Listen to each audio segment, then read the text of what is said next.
a agrupación que nos vai a facer disfrutar da música tan melódica da acordeón, pois chegan dende Ponte Caldelas. Esta agrupación naceu no 2021 e teñen un obxectivo moi claro: gozar da música e facer cantar e bailar ao público, e ídelo facer, a que sí? Bueno, pois entonces xa vos vou a presentar con todos vos e pedindo un forte aplauso para eles o grupo de acordeóns Acordes Son do Verdugo, dirixido por Pablo Martínez. Aplauso para ele.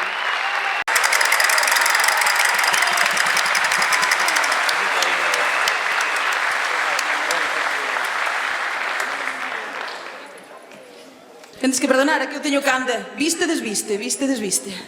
Bueno, ahora imos cunha canción portuguesa e como temos o honor de estar aquí co señor Antonio Charriño, pois sí que nos gustaría, se el está conforme, pois se viñera a tocala con nós, sería un gran honor para nós, por suposto.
Por suposto, este gran aplauso para o señor Antonio.